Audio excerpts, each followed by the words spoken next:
అండి మన game changer trailer ఎలా అనిపించింది?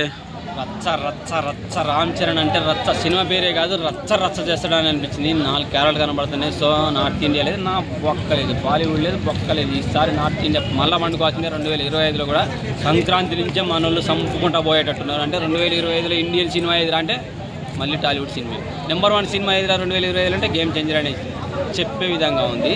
సో ఎంత mass look, police character, collector, political. So mass masala, పోలీస్గా న్యాయం, ధర్మం, కలెక్టర్గా నీతి న్యాయం, పొలిటీషియన్గా అన్ని విధాలు ఆదుకున్నట్టుగా అన్ని క్యారెక్టర్లు కనబడుతున్నాయి.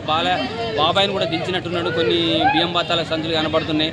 సో ఈ మధ్య ఆంధ్రప్రదేశ్లో జరుగుతున్న పొలిటికల్ డ్రామా సన్నివేశాలు కూడా ఇలా కనబడబోతున్నట్టే.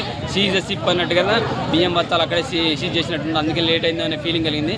ఖచ్చితంగా పవన్ బాబాయ్ సన్నివేశాలు కూడా ఇలా కనబడబోతున్నాయి అనమాట. సో అలాగే పవన్ బాబా అంటే ఆ పంచకట్టు లుక్లో ఉన్న క్యారెక్టర్కి ఫాదర్ క్యారెక్టర్ అని ఆల్రెడీ తెలిసిపోయింది కాబట్టి మనకి అప్పన్న క్యారెక్టర్లో.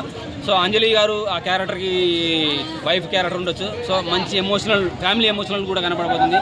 సో అమ్మాయి కియారా అద్వానీ మంచి రొమాంటిక్ సాంగ్స్ ఉన్నాయి, మెలోడీ సాంగ్స్ ఉన్నాయి, మాస్ మసాలా మచ్చా మచ్చాన సాంగ్స్ వచ్చినాయి. సో ప్రతి ఒక్కటి చాలా బాగా అనిపించినాయి. బీజం బాగుంది, పాటలలో చూసిన వాడు కూడా. సో ట్రైలర్లో కూడా మనకి అన్ని గెటప్లు కనపడి అన్ని లుక్లో గచ్చిగా దిగుతుండే. అలాగే హెలికాప్టర్లో ఇచ్చే సన్నివేశాలు, ఇంటర్వెల్ అదే హెలికాప్టర్లో బనియన్ మీద వస్తాడుగా, మాస్ లుక్ ఎలా అనిపించింది? ఎవరన్నా ఊహిస్తారా మాస్ లుక్? హెలికాప్టర్లో ఎవరన్నా మాస్ లుక్లో వచ్చేసి దించారా కత్తి పట్టుకొని? సో ఎస్జే సూర్యది మరి ఏం కట్ చేద్దానికి దిగుతున్నాడో. కానీ ఎస్జే సూర్యకి ఈ సినిమాతో ఎక్కడికో వెళ్తాడు, విలన్గా ఎక్కడికో వెళ్తాడు. ఎందుకంటే ఏంటో అలా మనకి ఇది ఏదో బాత్రూమ్ కడిగేస్తాను, నన్ను బాత్రూమ్ అడుగు అడ్రస్ అన్నది రీసెంట్గా శనివారం సరిపోతే శనివారం అనేది, దాంతో మస్తు హైలైట్ అయ్యాడు. ఈ సినిమాతో ఇంకా హైలైట్ అవుతాడు. ఈసారి టాలీవుడ్కి మంచి విలన్ ఎవరా అంటే ఎస్జే సూర్య అయ్యే అవకాశాలు పక్కా కనబడతాయి. ఈ సినిమాతో మంచి ప్లస్ అవుతుంది, ఆయనకైతే చాలా బాగా ప్లస్ అవుతుంది. సో ట్రైలర్ చూసిన తర్వాత మస్తు అనిపించేసింది. శంకర్ గారికి మైనస్ అనేది పోతుంది అంటారా ఈ మూవీ? ఖచ్చితంగా పోతుంది. ఎందుకంటే భారతీయ 2 కొద్దిగా మైనస్ అయింది, అంతకుముందు సినిమాలు కూడా అటు ఇటుగానే ఉన్నాయి. సో అలాగే కియారా అద్వానీ బాబుతో చేసింది, చరణ్ బాబుతో, అప్పుడు కొద్దిగా మైనస్ ఉంది. సో మనకు ఈ సినిమాలో పాత శంకర్ కనబడే అవకాశాలు కనబడుతుంది.